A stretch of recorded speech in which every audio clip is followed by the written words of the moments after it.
vas te faire un paquet d'oseille, hein. Le capital, c'est fou. Ah oui, ça. Les voitures, c'est foutu. Ma boîte, mon histoire, l'émission des gens inspirants qui se racontent sans se la raconter. Si je te dis ça, c'est parce que... Bonjour Maryse, non, je rigole. Bonjour Michel. Un nouvel épisode de Ma boîte, mon histoire. C'est une émission qui finalement est là pour mettre en avant des gens inspirants qui se racontent sans se la raconter.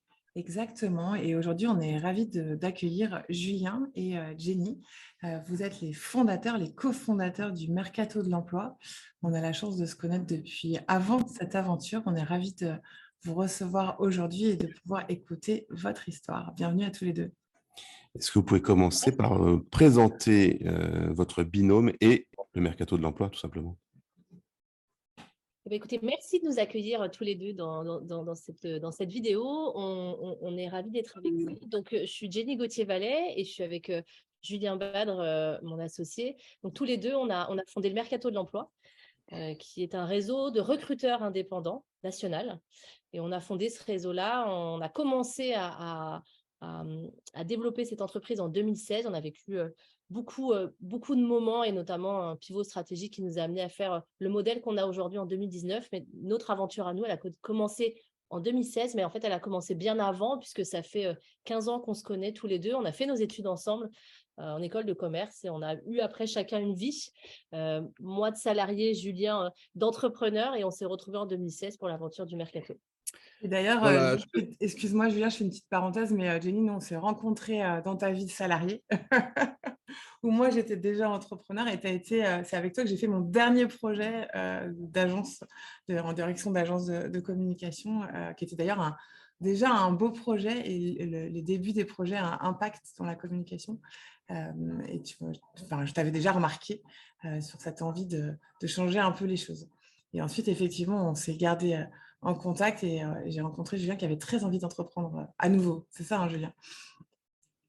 Oui, en fait, c'est pour raconter un petit peu la jeunesse du Mercato, c'est que j'ai d'abord créé un groupe dans le conditionnement du packaging, dans les spiritueux, la cosmétique. Et c'est un groupe qui est passé d'1 million à 12 millions en 7 ans et de 20 salariés à 120 salariés en 7 ans. Et donc, ça m'a amené à recruter beaucoup. Et à l'époque, la grande difficulté, c'était de réussir à bien recruter. Et j'avais beaucoup de frustration parce que je voyais la difficulté à recruter correctement. J'ai fait appel à beaucoup de solutions existantes sur le marché et je m'apercevais qu'elles ne répondaient pas réellement aux besoins de prise en considération des soft skills, de l'ADN, aussi de sourcing, c'est-à-dire comment on va chercher les bons candidats, etc. Et à un moment donné, j'ai eu cette frustration en me disant comment on peut faire. J'en ai discuté avec beaucoup de chefs d'entreprise et en demandant des secrets, hein, comment ils faisaient. Et ils me disaient, bon, on fait un peu comme toi, on fait ce qu'on peut. Et nous aussi, on est en difficulté. Et là, comme disait Jenny, on était fin 2016. Et déjà, en 2016, il y avait cette problématique structurelle de dire le recrutement, c'est difficile. Et je vais même finaliser en disant le recrutement, c'est un métier. Et donc, de cette envie-là, on s'est dit, OK, comment on peut réussir à révolutionner un petit peu le marché et surtout apporter une solution aux TPE, PME, ETI, puis ce qui n'était pas la cible au départ, mais aujourd'hui les grands groupes, en justement changeant un petit peu le concept et le mindset. Et donc, à cette époque-là, comme le disait Jenny, on se connaissait depuis déjà pas mal d'années. On avait l'habitude de travailler ensemble sur les projets en école de commerce. Et Jenny voulait entreprendre. Moi, j'étais très pris par mes autres activités. Et donc, je lui ai dit, écoute, j'ai un projet qui a vraiment du sens, qui est d'accompagner les entreprises dans le recrutement. Est-ce que c'est quelque chose qui te branche? Et donc, c'est comme ça qu'a démarré l'aventure. Alors toi, Jenny, qu'est-ce qui te branchait justement dans cette aventure? Je crois qu'il y avait plusieurs choses. Il y avait une dimension. Déjà, la première chose avant tout, c'était de le faire avec Julien. Pour moi, c'était fondamental dans le fait d'entreprendre. Julien avait cette idée du Mercato, mais ça faisait déjà plusieurs fois qu'on échangeait sur des projets en commun, voilà, qui étaient pas les bons. Donc, on attendait le bon projet et celui-là a quand même fait... ça a fait sens. Il y a eu une étincelle où on s'est dit vraiment, là, c'est clair que là, il faut aller dans ce domaine-là parce qu'il y a un truc à faire. Donc, moi, le préalable, c'était d'entreprendre avec Julien. Je ne me voyais pas entreprendre seule.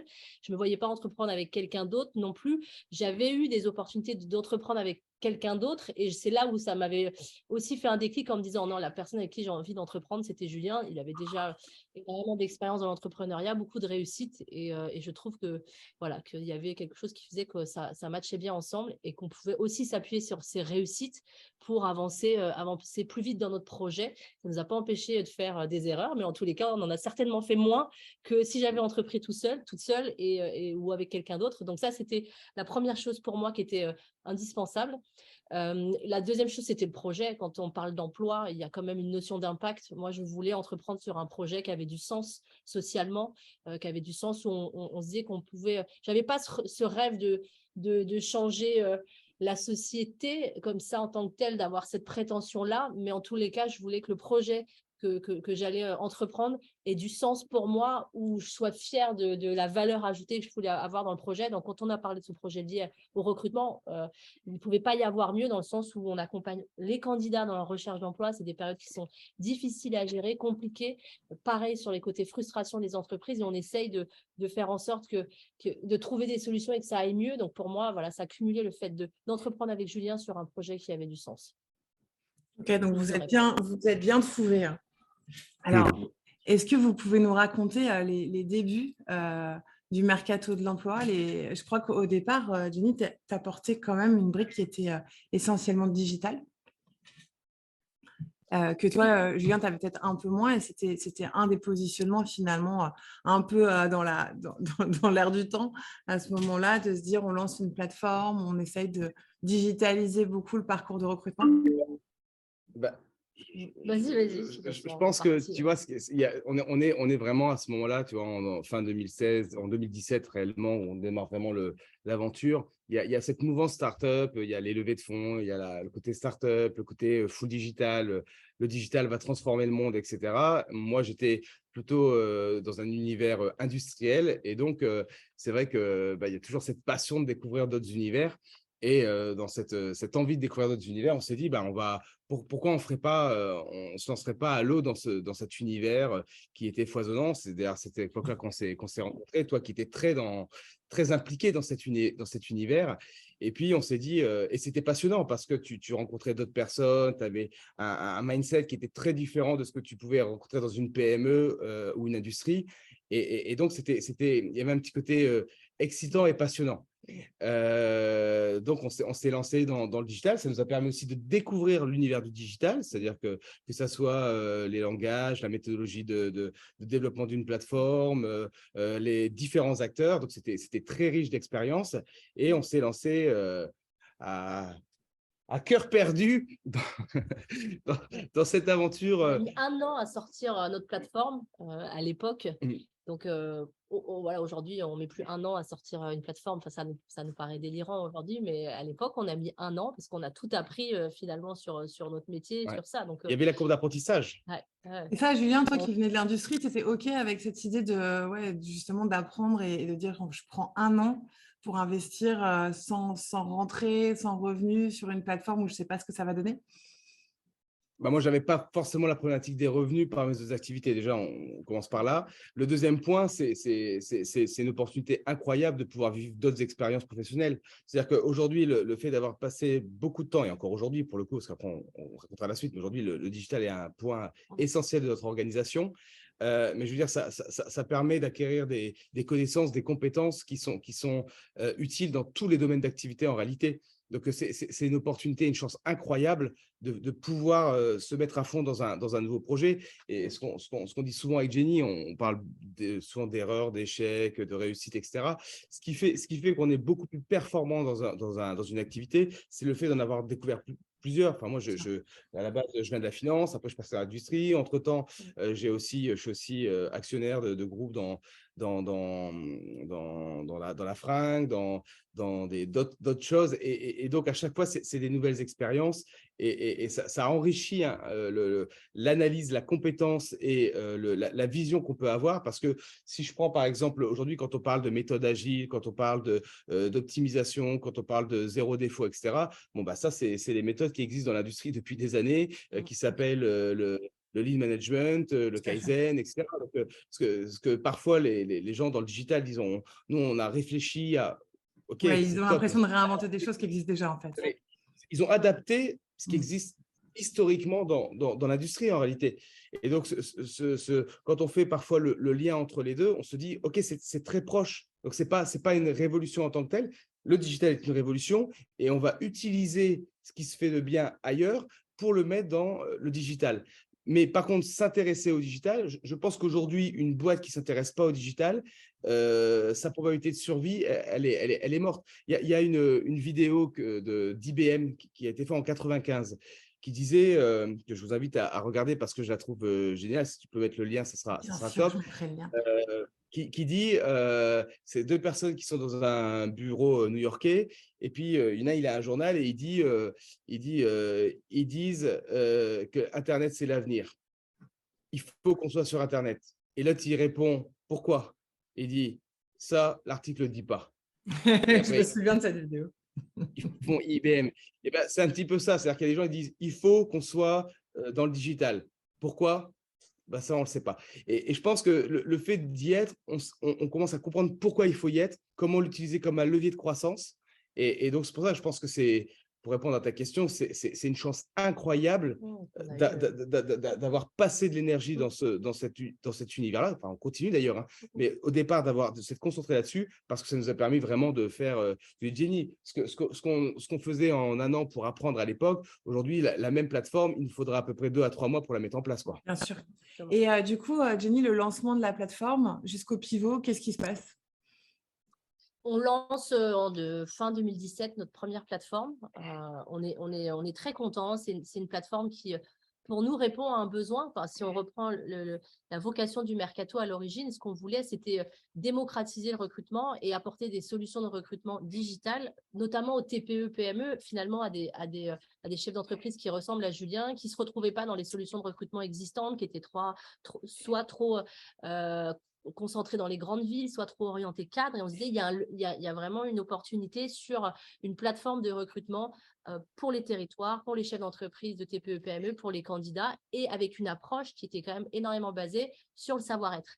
En 2017, c'est assez innovant. On ne parle pas encore énormément de soft skills, de math skills, de tout ce que tu veux aujourd'hui qui est hyper à la mode. Nous, déjà en 2017, avec l'expérience de Julien, on s'aperçoit que le CV, c'est une chose, mais c'est un exercice qui est extrêmement difficile à mener. Le CV, l'entretien d'embauche, il faut être quand même très expérimenté pour le faire et qu'on peut certainement passer à côté de bons profils alors qu'ils ont un savoir-être exceptionnel. Et donc, c'est ça, au débarrage, notre ADN, d'ailleurs, qui n'a pas changé aujourd'hui dans notre façon d'approcher le recrutement. Et on le fait, cette valorisation du savoir-être à l'époque, on met en place un workflow informatique qui permet aux gens qui postulent sur notre plateforme d'aller chercher de la recommandation sur leur savoir-être auprès de leurs anciens employeurs. Donc ça, c'est un workflow informatique qui nous prend vachement de temps à développer parce qu'il faut aller chercher toutes les informations des entreprises. Donc, on va plugger notre plateforme sur société.com, etc. Donc, ce qu'on a fait pendant un an était vertueux parce qu'on découvre énormément notre marché. On rencontre énormément de TPE, PME qui nous disent ce que vous faites répond à notre besoin, en tout cas en partie sur le fond. Oui, on a besoin d'avoir un accompagnement, on a besoin d'avoir des interlocuteurs, même si à l'époque ils sont que digital, qui vont nous accompagner dans notre recrutement. On a besoin de se baser sur le savoir-être de nos collaborateurs parce qu'on est paumé. Mais sauf qu'au bout d'un an, on est même récompensé à l'époque par la région Nouvelle-Aquitaine en innovation sociale et sociétale. Hyper content. Et au bout d'un an, en revanche, on s'aperçoit de plusieurs choses. C'est qu'on a un bon écho dans la région sur le fondement de notre solution, mais sur la forme, les entreprises nous disent vous répondez pas, vous n'êtes pas là complètement pour nous accompagner. Il manque quelque chose, il manque une ADN, il manque un lien en fait, tout simplement. Donc c'est là où on commence à se dire il faut qu'on change. Deuxième chose, notre modèle il n'est pas du tout rentable. On n'a pas trouvé notre modèle économique. Donc ça aussi, ça devient quand même une contrainte parce que dans notre histoire, on a énormément investi dans le mercato pour développer le mercato. Et là, on voit bien qu'on va droit dans le mur avec notre modèle économique. Il faut énormément de volume, voilà, ça deviendra compliqué. Et puis, il y a quand même un troisième facteur, c'est que nous aussi, on ne s'éclate pas forcément dans ça complètement. Je veux dire, gérer une structure digitale, c'était intéressant à développer, mais pour nous, ça ne répond pas complètement à ce qu'on recherche et non plus à ce que recherchent les entreprises. Voilà. Okay. Moi, si excuse-moi, je vais te couper. Je recentrerai sur cette histoire de modèle économique parce que c'est le moment de prendre le virage là-dessus.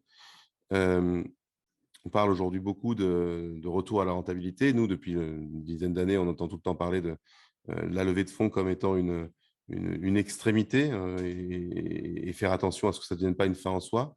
Malheureusement, le monde des startups vit souvent dans cette douce illusion que le succès est lié à la levée de fonds.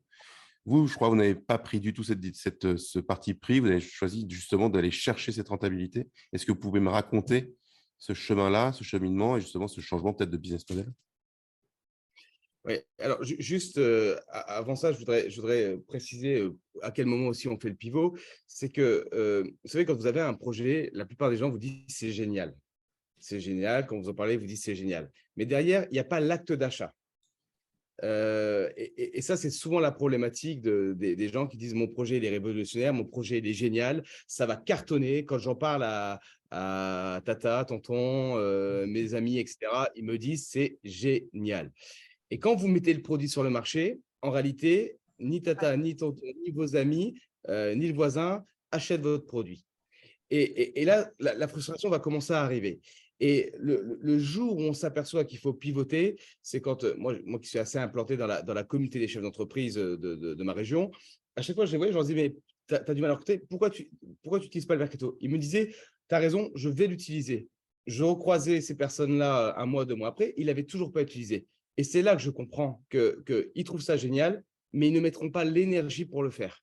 Et c'est là qu'il y a une problématique. Et c'est toujours un point de vigilance que j'aime à donner en disant, ce n'est pas parce que les gens vous disent que votre projet est génial qu'il va marcher. Votre projet marchera si les gens l'achètent de manière naturelle. Voilà. C'est ce qui est beaucoup dit par les projets à impact aussi, où on dit, voilà, les gens ont tous envie de changer le monde et de faire mieux pour la planète, mais de là à passer à l'action, finalement, il y a vraiment un gap. Donc, effectivement, il faut écouter, certes, mais après, il faut comprendre qu'est-ce qui peut faire passer à l'action. Et c'est justement cette réponse que vous avez dû trouver. Alors, laquelle est-elle? Je vais répondre par rapport à la levée de fonds. Moi, je trouve formidable le modèle économique à la levée de fonds. Moi, je trouve formidable qu'il y ait des acteurs qui permettent justement l'accélération de sociétés. Je pense que l'écosystème des levées de fonds est intéressant. Notre point de vigilance par rapport à ça, avec Jenny, ça a souvent été nos échanges, c'est de dire, si je prends le premier modèle du Mercato, on aurait pu faire une levée de fonds. On aurait pu dire, voilà, parce que la réalité, c'est qu'on avait une super traction. C'est ça le sujet. C'est-à-dire qu'on avait, au bout d'1 an, on avait plus de 10 000 clients, 10 000 clients entreprises, donc ce qui est énorme, mais un modèle économique qui était un peu limite. Il fallait continuer à aller beaucoup plus loin. Comme dit Jenny, en plus, on ne s'éclatait pas des masses. Et on aurait pu dire, on fait une grosse levée de fonds, comme ça les gens vont utiliser la solution, etc. Et à ce moment-là, je me suis dit, mais au final, si la solution, elle ne rend pas structurellement les gens heureux. Donc, on est content parce qu'on se dit, on a levé, parce qu'on a des KPI qui sont superbes, etc. Mais au fond, est-ce qu'on résout réellement leurs problématiques? Est-ce qu'on apporte vraiment quelque chose de nouveau? Et donc, à ce moment-là, on se dit, OK, soit on arrête le projet, c'est quand même ça le sujet, on arrête le projet parce qu'on si vous faites pareil, hein, quand vous faites une aventure entrepreneuriale et que vous vous amusez pas, bien sûr qu'il y a des hauts et des bas, mais il faut quand même avoir du plaisir chaque matin à se dire on fait un truc qui est génial. Donc là, on ne l'avait pas. Je crois que c'est surtout ça le sujet, on ne l'avait pas. Donc, à ce moment-là, on s'est dit il faut arrêter. Quand on change le modèle et qu'on décide de créer un réseau justement pour mettre le lien entre les entreprises, le digital, les candidats, tu peux expliquer le modèle, s'il te plaît? Est-ce que tu peux l'expliquer pour ceux qui ne connaissent pas? Eh ben, en janvier 2019, le digital devient au service de l'humain, en fait, dans le modèle Mercato. Jusqu'à présent, le digital était notre seul moyen d'interaction avec nos clients. Le digital, aujourd'hui, est au service de l'humain et de la réussite de nos recrutements. Et on décide de développer un réseau d'entrepreneurs, de recruteurs entrepreneurs. On voit à ce moment-là, et ça s'est accéléré après, l'émergence des reconversions professionnelles, de l'envie de plus en plus de personnes de devenir entrepreneurs. Et on voit aussi la démocratisation, en tous les cas, c'est ce vers quoi on va œuvrer après pendant des mois et on continue à le faire, la démocratisation de nouveaux métiers avec une approche entrepreneuriale. Et on fait le pari quand même à ce moment-là aussi, hein, on voit cette émergence-là, mais on est quand même assez en avance en 2019 de dire, nous, ce qu'on veut, c'est effectivement développer un réseau de recruteurs qui sont des indépendants et qui vont finalement, nous, on va devenir une tête de réseau un siège au Mercato, donc on change complètement notre fonctionnement en interne aussi, où on va être là au service de notre réseau, de nos recruteurs indépendants pour leur apporter les outils, la formation, l'accompagnement, la notoriété de la marque. Aujourd'hui, le Mercato, c'est une marque et on œuvre pour faire en sorte que cette marque, elle soit reconnue comme des experts en recrutement dans le marché du recrutement. Donc, c'est ça aujourd'hui notre modèle, d'être au service de nos recruteurs et puis qu'eux, derrière, développent leur business avec les entreprises et les candidats de leur territoire pour faire cette activité de recruteur qui est pour nous un métier qui est aujourd'hui essentiel à l'entreprise, au même titre que notaire, avocat. Ils s'entourent aujourd'hui d'un recruteur. On est dans une opportunité de marché où on le voit, on entend tous les jours parler qu'il y a des besoins en recrutement. Ça ne fait que évoluer. Les entreprises recherchent de la proximité, recherchent l'humain, mais recherchent de la performance. Et aujourd'hui, notre modèle, il s'appuie sur ce triptyque-là, c'est-à-dire des personnes dont c'est le métier. Ils sont experts en recrutement. Ils sont indépendants, donc ils sont engagés dans la réussite de leur activité et ils s'appuient sur du digital parce qu'aujourd'hui, il faut donner de la visibilité aux offres, il faut donner de la puissance et de l'efficacité au recrutement pour y arriver. Et avoir des process et des outils justement pour bien accompagner le flux du recrutement. Et donc, pour revenir à ta question sur l'histoire de la levée, pas levée, nous, on s'est beaucoup posé cette question-là parce qu'on a investi, nous, à titre personnel, beaucoup d'argent dans le Mercato. On a la chance de l'avoir au départ aussi par mon passé. Et à un moment donné, on s'est dit, est-ce qu'on fait une levée ou on ne fait pas de levée? On n'avait pas forcément une bonne image en fait, des leveurs de fonds pour les raisons qu'on évoque souvent, c'est-à-dire on lève, ça crame, derrière la boîte, elle disparaît. Donc, voilà, il y avait une forme de réticence de notre côté à faire une opération. Et on déjeune avec un ami qui s'appelle Pierre-Henri de Ballon, qui est le président de WizEvent. Et puis, on lui montre un peu notre modèle. Enfin, il connaissait le modèle depuis le début, mais on lui montre un peu notre évolution, les chiffres. Il dit, c'est incroyable la traction que vous avez, la satisfaction client aussi, parce qu'on la suit de très près. On est à un taux de satisfaction client de 90% de clients, voire très satisfaits, avec un NPS de 44. Donc, voilà, on a vraiment des… Et il dit, mais c'est génial ce que vous faites. Il faut vraiment que vous posiez maintenant la question de lever ou de ne pas lever. Et bon, on finit cet échange, ça nous laisse un petit peu à penser. Il nous met en contact avec une banque d'affaires qui s'appelle Cambon Partners et une personne qui s'appelle Maxime Wurstrich. Et donc, on commence à échanger avec lui. On n'est toujours pas sûr qu'on va aller au bout du truc, mais on échange. Et au fur et à mesure des échanges, on dit, OK, on part avec Cambon. Par contre, dès le départ, on dit, par contre, on n'est pas sûr de lever. C'est-à-dire qu'on se dit, on est ouvert aux échanges, mais si l'opération ne se fait pas, ce n'est pas grave, on se développera moins vite, mais c'est OK pour nous. Et on va commencer à rencontrer des fonds d'investissement et on va avoir un super matching avec plusieurs fonds. Et puis les deux qu'on va choisir qui vont être Ring Capital et XO Partners, où vraiment on va avoir un matching et on va s'apercevoir aussi d'ailleurs qu'ils sont des fonds à impact. Ring Partner est un fonds à impact et XO est un fonds territorial, donc vraiment une autre philosophie. Et on choisit nos fonds. On choisit nos fonds. On choisit nos fonds. On a eu la chance d'avoir beaucoup de propositions et à la fin on va prendre des gens avec qui on va partager les mêmes valeurs. Et ça va nous faire un petit peu changer notre regard sur les fonds d'investissement en disant des fonds peuvent être éthiques aussi et des fonds ne nous disent pas le but c'est de cramer. Parce que nous, c'est ce qu'on ne voulait pas. Investir pour permettre au réseau d'être plus performant, investir pour permettre d'être meilleur dans le recrutement, investir pour permettre aux candidats d'avoir une meilleure expérience.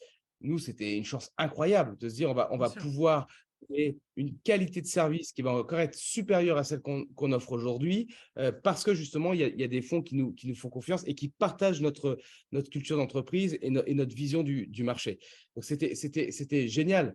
Parce que même pour eux, c'est-à-dire qu'ils disaient, par exemple, Ring Partner, c'est une boîte qui n'investit que sur les boîtes qui sont déjà rentables. Ils ne vont pas sur les boîtes qui sont en perte d'argent. Encore une fois, moi, on ne fait pas le procès des startups. Je pense qu'il y a des beaux succès, c'est une philosophie. On est très à l'aise avec l'univers des startups, mais ce n'était pas notre philosophie. Par contre, de dire la levée de fonds, c'est une chance d'accélérer, d'améliorer le service. Mais pour moi, je pense qu'elle arrive au bon moment quand la boîte, elle a déjà son ADN, elle a déjà son modèle, elle permet de rendre des recruteurs, des clients, des candidats heureux. Là, on se dit, OK, c'est quand même dommage de ne pas pas offrir cette opportunité à l'ensemble du territoire national, voire demain international, et se dire, on est sur le chemin où il faut leur offrir encore plus de choses. Notamment, on a mis en place ces tests de personnalité avec 800 gestes. Ça nous a justement permis de renforcer notre offre de service dans le paquet, justement. Ouais, beaucoup plus rapidement pour dire l'expérience entreprise, l'expérience candidat va être encore meilleure. Et donc, c'était une opportunité incroyable de faire cette opération. Quand on parle aujourd'hui justement de gestion raisonnable, ou en tout cas raisonnée, et justement de quête de rentabilité, quel est le conseil que vous pouvez donner justement par rapport à ça, dans une période où il est effectivement très difficile de lever sur le paradigme ancien, pré-crise, et où justement votre levée valide complètement le côté vertueux de votre modèle?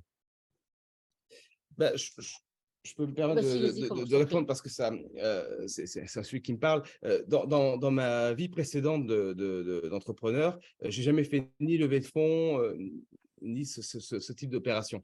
Donc, je savais que chaque fois qu'on investit, des fois on gagne, des fois on perd, mais chaque investissement qui était fait devait amener à une réussite, une rentabilité, etc. Et donc, quand vous démarrez avec très peu d'argent, moins de 100 000 euros de capital au départ, chaque petit 5 000 euros, c'est énorme. Vous voyez ce que je veux dire? Quand vous mettez 5 000 euros dans un projet, c'est énorme. Et donc, vous avez cette culture de dire, quand j'investis dans un projet, quand je mets l'argent quelque part, j'ai besoin d'avoir un retour. J'ai besoin il faut vraiment que ce soit un investissement et pas une charge. Et la problématique, quand vous n'avez pas cette culture que j'ai pour le coup depuis plus de 10 ans, et que vous recevez une somme d'argent qui est surréaliste, quand vous prenez 10 millions, 20 millions, 30 millions, 100 millions, c'est surréaliste. Hein. Je veux dire, faut revenir quand même sur Terre. C'est des sommes qui sont vraiment colossales, et que vous n'avez pas cette culture. Vous dites, c'est quoi 10 000? Si vous avez 10 millions, vous dites, c'est quoi 10 000? C'est quoi 20 000? Oui, tu perds la valeur des choses. Moi, je m'aperçois d'un phénomène qui me dérange profondément, c'est que dans certaines de nos négociations avec nos partenaires, ils nous mettent des augmentations en disant « vous avez levé ». Oui, ça me dérange structurellement. Je me dis, mais c'est très déplacé comme approche. Ça veut dire quoi? Ça veut dire que maintenant, tout est ouvert? Vous voyez? Et si vous n'avez pas eu cette culture par le passé, c'est très compliqué, et je ne peux pas en vouloir aux gens. Si vous ne savez pas ce que c'est que 5 000 euros, vous voyez ce que je veux dire? Vous dites, bon, tiens, on met 5 000 là, on met 3 000 là, on met 20 000 là. Voilà. Et donc, c'est se dire, lever, c'est bien, mais il faut toujours garder cet ADN, cette philosophie de dire, est-ce que c'est juste? Est-ce que c'est pertinent? Et moi qui ne l'avais pas vécu avant, j'ai eu tout de suite en fait, cette philosophie-là de dire l'argent, ça a de la valeur. Et quand on entreprend, il faut savoir le valoriser et en gros se démerder par soi-même à chaque euro. Moi, à une moindre, enfin, ouais, c'est important d'avoir cette valeur de chaque euro qui est dépensé dans une entreprise quand on entreprend, et de passer par ces étapes-là, d'aller chercher sa rentabilité coûte que coûte, et de pas tout de suite. Si on avait eu tout de suite une levée de fonds, je suis sûre qu'aujourd'hui, je n'aurais pas le même philosophie d'entrepreneur que j'ai aujourd'hui, et que ça m'a forgé dans cette conception-là à laquelle j'adhère aujourd'hui à 2000%. Et on voit d'ailleurs, on a eu une levée de fonds, et on n'a pas changé notre façon de faire en interne sur, en tout cas, la valeur de l'argent qu'on a au quotidien aujourd'hui avec nos équipes, avec la décision d'investissement n'a pas changé aujourd'hui. Elle nous apporte un peu plus de confort.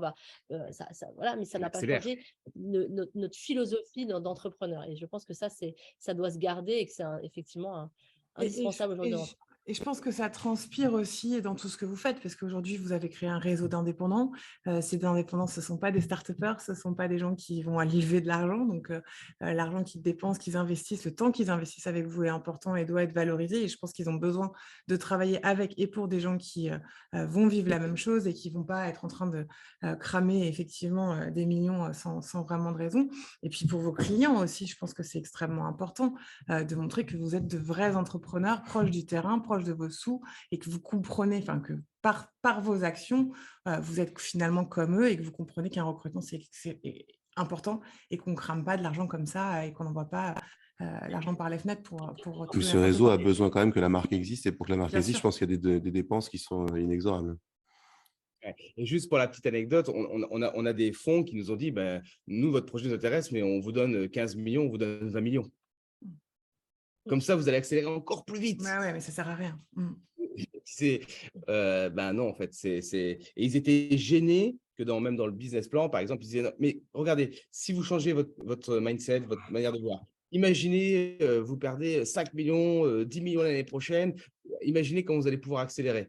Et nous, on disait, mais ça ne marche pas comme ça, parce qu'il faut le temps de former les gens, il faut le temps de les accompagner, il faut Bien le sûr. temps voilà. Et on voyait, en fonction des fonds qu'on rencontrait, il y avait des approches qui étaient structurellement différentes et certains, on sortait du rendez-vous, on disait non. Et quand ils disaient on aimerait avancer avec vous, nous on disait en fait, je pense qu'on n'a pas la même vision voilà. Et après, pour avoir discuté avec d'autres personnes qui ont créé des startups, ils me racontent ça. Ils me racontent que leur board, ils disaient mais il faut investir plus, il faut dépenser plus, il faut. Et je pense, il y a un truc très que je comprends encore une fois pourquoi ils veulent faire ça, mais qui n'est pas notre ADN. Voilà, tout simplement. Ok. Écoutez, le temps passe, c'était passionnant de vous écouter. Est-ce que Jenny, juste pour conclure, tu es une femme entrepreneur, excuse-moi Julien, il y a beaucoup de femmes aujourd'hui qui nous contactent et qui, en tout cas, qui moi viennent me voir par les réseaux sociaux pour me demander, est-ce que c'est vraiment possible d'entreprendre? Est-ce que c'est vraiment possible d'être maman aussi en même temps? De quitter son CDI. De quitter son CDI. Donc toi, tu es passé par toutes ces étapes-là. Moi, j'ai eu la chance de te suivre, tu l'as fait plutôt bien. Est-ce que tu pourrais partager un petit peu ce que tu as vécu rapidement pour témoigner? Oui, j'ai vécu ça. Je considère pas, peut-être à tort, que c'est exceptionnel. J'ai juste pris, je crois, mon destin en main. Après, j'ai fait aussi des belles rencontres qui m'ont accompagnée à me permettre de faire ça. Donc, c'est sûr qu'il faut être bien entouré. Il faut être bien structuré aussi.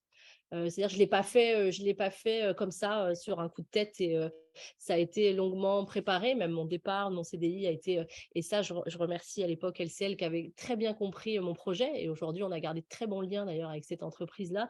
Et voilà, le projet d'entreprendre avait été mûrement réfléchi. J'avais préparé ce départ-là. J'étais bien accompagnée. J'avais envie de le faire et de réussir. Et je crois qu'aujourd'hui, tout est possible et que les femmes, et de toute façon, dans notre réseau, on a 70% de femmes et je suis toujours en train de le dire et on le voit que ces fameux syndromes de l'imposteur, ce manque de confiance en soi, tout le monde l'a, même les hommes l'ont, on le voit dans notre réseau, ils l'ont, ils l'expriment peut-être moins, mais ils l'ont et qu'aujourd'hui, il y a peut-être encore du chemin à faire sur l'entrepreneuriat féminin, mais qu'il y a quand même énormément d'actions qui sont faites, qu'on cherche à les valoriser en permanence.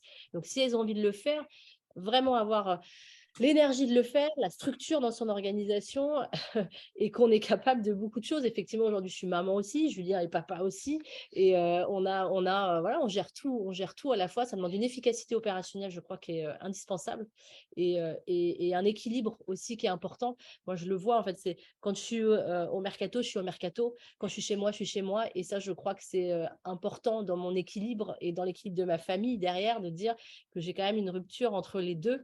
Et ça me permet aussi d'avoir cet équilibre-là et cette efficacité. Donc, au quotidien, je crois avoir une efficacité qui est assez redoutable dans mon quotidien et surtout d'y croire et d'avoir confiance en moi en permanence. Ce n'est pas toujours simple, mais oui, les femmes doivent avoir confiance en elles. Elles ont tout pour le faire aujourd'hui, qu'elles se lancent également. Merci beaucoup, Jenny. Merci à tous les deux. Eh bien, c'était Ma boîte, mon histoire. Vous nous avez raconté votre histoire sans vous la raconter. On vous remercie. C'était très proche de ce que vous avez vraiment vécu. Merci et à très bientôt à tous les deux. Merci à tous les deux. Au revoir, à bientôt. Au revoir, à bientôt. Je peux te faire un paquet d'oseille, hein. Le capital, c'est fou. Ah oui, ça. Les voitures, c'est foutu. Ma boîte, mon histoire, l'émission des gens inspirants qui se racontent sans se la raconter. Si je te dis ça, c'est parce que je t'aime bien.